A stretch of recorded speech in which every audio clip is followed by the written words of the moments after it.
Assalamualaikum warahmatullahi wabarakatuh. Apa kabar anak-anak hari ini? Semoga sehat selalu ya.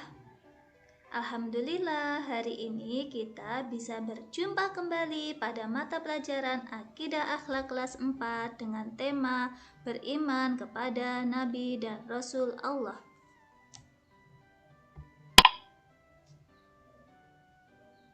Yuk kita belajar bersama-sama tentang beriman kepada Nabi dan Rasul Allah.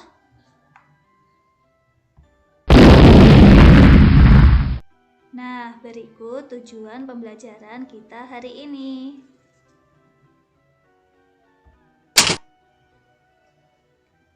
Ayo amati video pembelajaran ini dan simak baik-baik ya. Pengertian iman kepada Nabi dan Rasul. Iman adalah keyakinan penuh yang dibenarkan oleh hati, ucapan, dan perbuatan. Iman kepada Nabi dan Rasul berarti meyakini dengan sepenuh hati bahwa Allah telah mengutus Nabi dan Rasul kepada umat manusia untuk mengarahkan manusia ke jalan yang benar.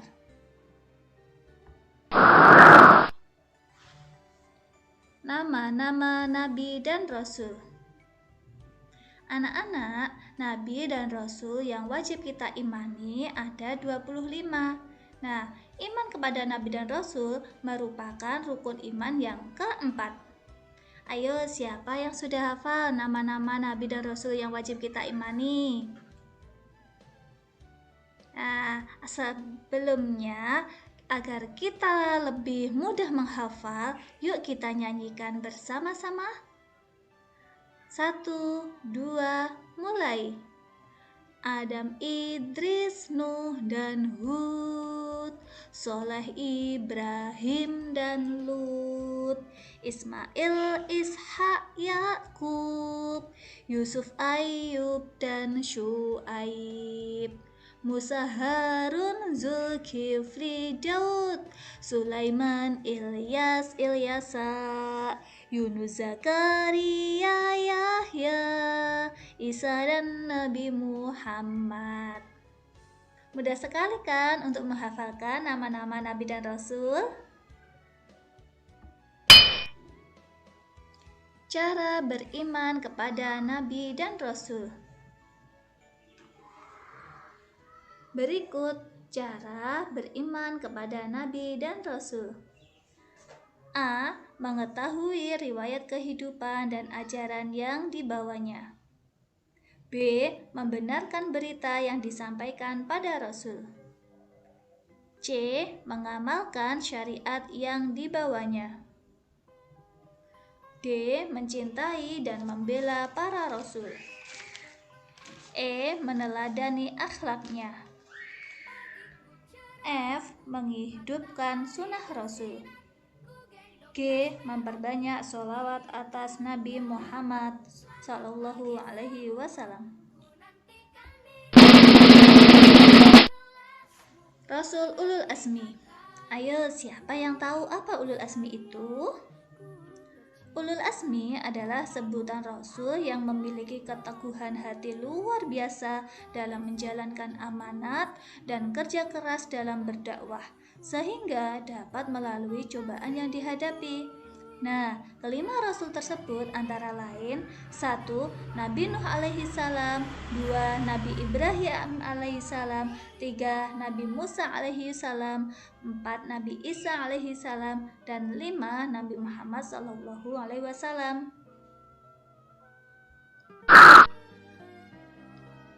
Tugas-tugas Rasul Allah. Nabi dan Rasul diutus oleh Allah untuk mengemban suatu tugas. Nah, berikut tugas Rasul Allah. 1.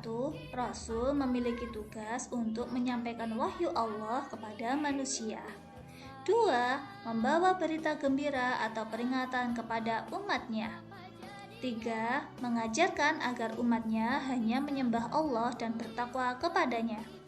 4. Rasul mengajarkan agar percaya pada kitab Allah dan menjalankan pedoman yang ada di dalamnya. sifat-sifat Nabi dan Rasul. Sifat-sifat Nabi dan Rasul itu ada 3, yaitu sifat wajib, sifat jaiz, dan sifat mustahil. Sifat wajib bagi Nabi dan Rasul ada 4. Yang pertama yaitu sidik. Sidik berarti benar atau jujur. Sebagai seorang utusan yang menyampaikan wahyu dari Allah, perkataan ataupun perbuatan seorang rasul selalu dilandasi rasa ketakwaan kepada Allah, yang kemudian membuahkan kebenaran dalam setiap tingkah lakunya. Oleh sebab itu, seorang rasul senantiasa mengajak manusia ke arah jalan hidup yang benar. Yang kedua, amanah. Amanah berarti dapat dipercaya. Seorang rasul pasti dapat dipercaya janji-janjinya, karena hal tersebut adalah janji dari Allah. Oleh sebab itu, seorang rasul tidak pernah berkhianat, baik terhadap sesama manusia maupun terhadap Allah. 3. Tabligh. Tabligh artinya menyampaikan. Sebagai seorang rasul yang ditugasi untuk mengabarkan atau menyampaikan wahyu dari Allah, mereka sudah pasti akan menyampaikan apa yang diterimanya dengan baik. Mereka selalu setia menyampaikan perintah dan larangan Allah kepada manusia. Yang keempat, fatonah.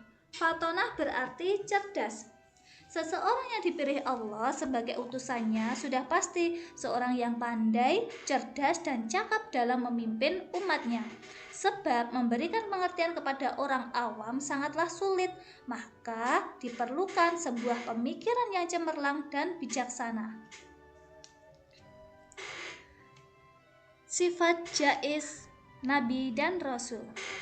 Sifat jaiz bagi Rasul adalah suatu keadaan yang dapat menimpa diri manusia pada umumnya yang tidak mengurangi dan menghilangkan ketinggian martabat serta kedudukan mereka sebagai Rasul.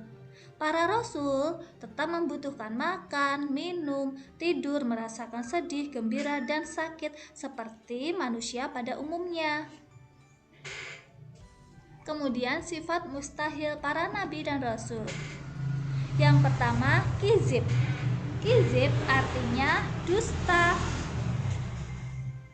Seorang rasul tidak pernah berdusta dalam perkataan maupun perbuatan. Apabila ada seorang rasul yang berbohong, dapat dipastikan dia adalah rasul palsu. Jadi tidak mungkin para rasul itu berbuat bohong, baik kepada Allah maupun kepada sesama manusia. 2. Khianat. Khianat artinya tidak dapat dipercaya. Allah selalu menjaga hati para rasulnya, maka mustahil jika rasul bersifat khianat. 3. Kitman. Kitman artinya menyembunyikan wahyu. Jadi tidak mungkin seorang rasul itu menyembunyikan ajaran Allah, baik itu perintah atau larangan yang seharusnya disampaikan kepada umat manusia. 4. Baladah. Baladah artinya bodoh.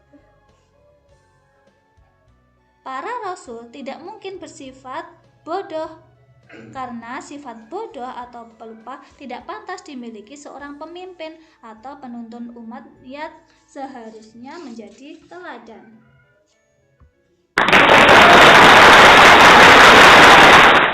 Alhamdulillah, sekian pembelajaran kita pada pagi hari ini. Terima kasih atas perhatiannya, semoga bermanfaat. Wassalamualaikum warahmatullahi wabarakatuh.